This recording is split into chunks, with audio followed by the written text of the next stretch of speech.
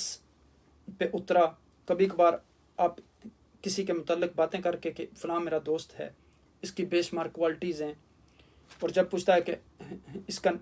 نام کیا تھا تو کہتے ہیں کہ ہم باتوں میں لگے ہوئے تھے، اب وہ تو پوچھا ہی نہیں تھا۔ تو قرآن کے ساتھ بھی ہمارا اسی طرح کا رویہ ہے، یعنی ہمیں بعض لوگ اس کا بہت اہتمام کرتے ہیں کہ قرآن پاک میں رمضان میں 10 مرتبہ تلاوت اس کی ختم کروں گا، میں نے 5 قرآن ختم کر لیے، لیکن میں سمجھتا ہوں کہ قرآن کی تلاوت بہت اجر والا کام ہے، لیکن قرآن کو سمجھ کے پڑھنا اور اس پر عمل کرنا یہ اس سے بڑے اجر والی بات ہے۔ اب دیکھیں کہ اگر ہم یعنی صرف اس کو پڑھتے رہیں گے، ہمیں کوئی پتہ نہیں کہ اللہ سبحانہ و تعالیٰ نے کیا ٹیکسٹ بھیجا ہے ہمارے لیے۔ اب دیکھیں کہ آپ ٹیکسٹ میسیجز کتنی بار چیک کرتے ہیں دن میں، بار بار فون کو کہ میرا کوئی میسج آیا ہے کہ نہیں۔ تو اللہ سبحانہ و تعالیٰ نے اتنی واضح کتاب ہمارے پاس بھیجی ہے، تو ہم اس کے ٹیکسٹ کو کیوں نہیں پڑھتے؟ اللہ کے پیغام کو ہم کیوں نہیں پڑھتے؟ اللہ کے پیغام کو ہم کیوں نہیں سمجھتے؟ اللہ کے پیغام پر ہم عمل کیوں نہیں کرتے؟ اللہ کے پیغام کو ہم دوسرے لوگوں تک کیوں نہیں پہنچاتے؟ تو اس پر ہمیں غور کرنا ہوگا کہ ہم کہاں کھڑے ہیں۔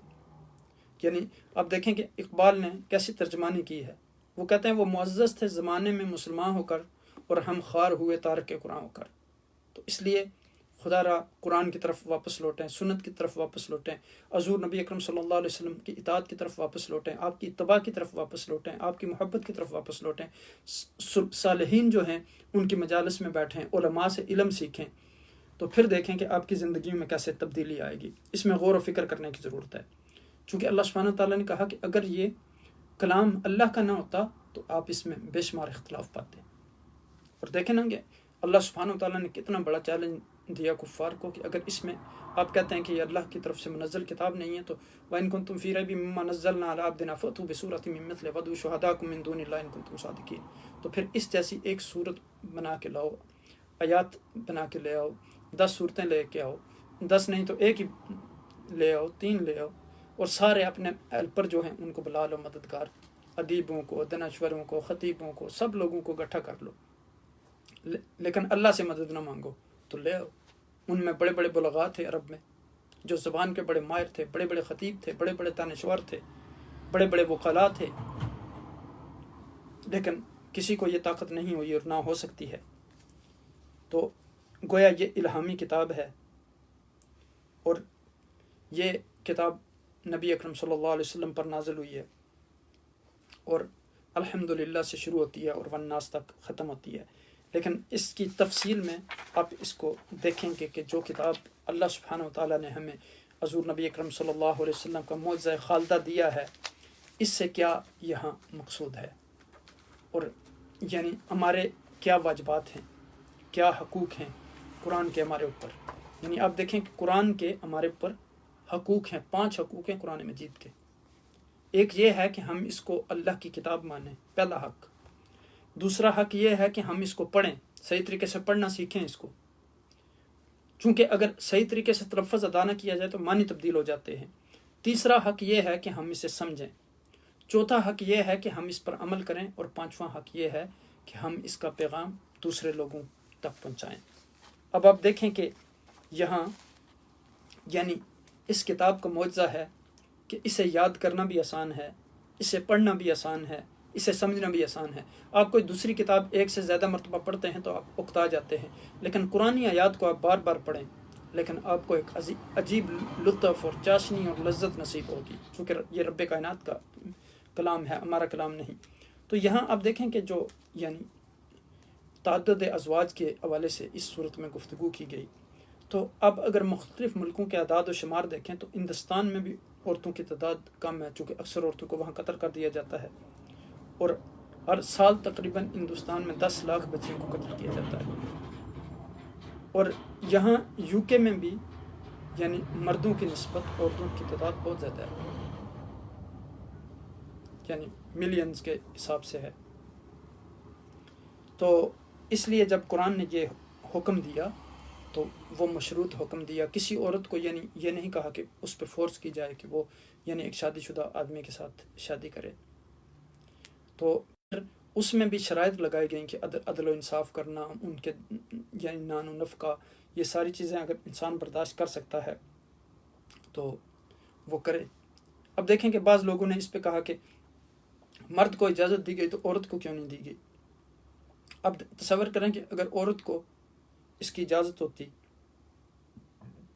تو ایک مرد اگر اس کے ساتھ اپنی جنسی خواہش پوری کرنا چاہتا ہے تو دوسرا مرد دیکھتا رہتا، اگر ایک بیمار ہو جاتا تو وہ اس کی خدمت کرتی تو دوسرا دیکھتا رہتا، جو زیادہ طاقتور ہوتا وہ اس سے فائدہ حاصل کرتا، دوسرا کمزور دیکھتا رہتا۔ تو اللہ سبحانہ تعالیٰ نے پھر حسب و نسب کا جو معاملہ ہے وہ سارا سلسلہ خراب ہو جاتا، معاشرے میں بگاڑ آتا۔ تو اللہ سبحانہ تعالیٰ نے ہر چیز میں عدل و انصاف کیا ہے۔ اور اب دیکھیں کہ جتنا عدل و انصاف اسلام نے کیا ہے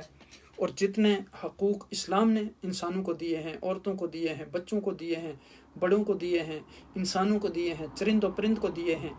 وہ کسی اور مذہب میں آپ کو نہیں ملیں گے۔ اور پھر تعدد ازواج جو ہے وہ کسی بھی مذہب میں اس کو منع نہیں کیا گیا۔ اگر آپ اس پہ غور کریں تو اب دیکھیں کہ یعنی تعدد ازواج جو ہے وہ صرف اسلام میں نہیں بلکہ دوسرے مذاہب میں بھی اس کو منع نہیں کیا گیا۔ اگر آپ اس پر غور کرنا چاہیں تو آپ کو پتہ چلے گا کہ عیسائیوں کے مذہب میں ان کی کتابوں میں یہ چیز موجود ہے۔ یعنی آپ اندازہ کریں کہ بائبل میں حضرت سلیمان علیہ السلام کی 700 بیویاں اور 300 لونڈیوں کا ذکر ہے بائبل میں۔ تو اب ہمیں یعنی بہت ساری چیزوں کا چونکہ علم نہیں ہوتا تو پھر ہم جو ہے یعنی اور بعض لوگوں نے آقا دو جہاں نبی اکرم صلی اللہ علیہ وسلم پر بھی اعتراضات کیے کہ انہوں نے اتنی شادیاں کی۔ تو آپ دیکھیں کہ اسلام نے تو اسلام سے پہلے کا اگر آپ دیکھیں تو لوگ 10-10 20-20 50-50